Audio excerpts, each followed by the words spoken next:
Hello, this is the Tradesight U.S. Stocks and Futures Market Preview for Monday the 7th through Friday the 11th of May 2018. Hope you had a good trading week. Here's the ES front month futures contract. This is the daily chart of the broad market futures form, still in the wedge that's been forming for a while. Let's go through the daily charts of the broad market, and then we'll look at the economic data that's coming out this week. Crude oil, new closing high at 69.72. That's up $1.29. Gold up $3.80. That's nowhere near the highs. S&P cash index up 33.69. Still not near the highs at all. NDX up 125. Looks like it's trying to break out to the upside of that triangle wedge. We'll see what happens. The SOX up 29.29. Obviously, the unemployment numbers were not great Friday morning. Biotech's bouncing. Remember, we had a 13 buy signal there 2 days ago. We got a bounce up 36.69. The VIX down $1.13 after slipping down below 12 again for the first time since January at 1477. The trend closes at 0.63. That brings the moving average to 1.07. NASDAQ volume is 2 billion shares. Looked stronger earlier, but drifted off on a Friday. Not uncommon after being really good on the day before. Advanced decline ratio plus 1386, the biggest of the year. More stocks up than down by the most since last August. Amazing. On the New York plus 1485, also solid. Google gains 2470. Apple up $6.94 to new closing highs after being near 3-month lows just a couple days ago before earnings.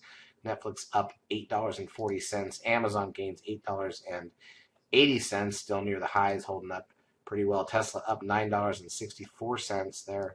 TLT, the 20-year bond ETF, up 18 cents. Goldman Sachs up $1.53.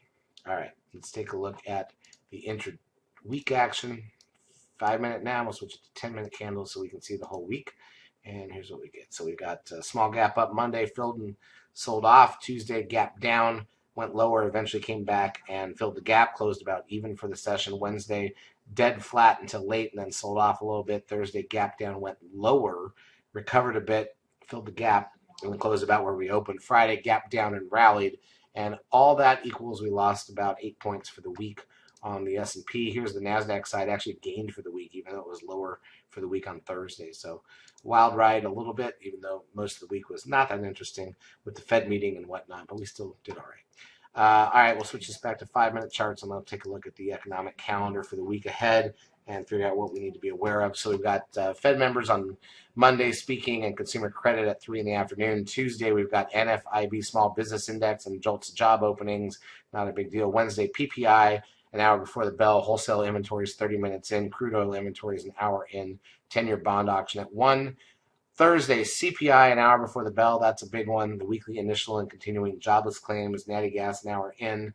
30-year bond auction. Fed budget balance at 2. And then Friday, import prices an hour before the bell. And University of Michigan sentiment 30 minutes into the market. So nothing major compared to what we saw last week with the end of the month and the data and the Fed meeting and unemployment and everything else. A little minor compared to that. Charts as usual brought to you by eSignal. If you've not yet taken the trial of our services, feel free to do so. We will help you out for a couple weeks. Have a great trading week.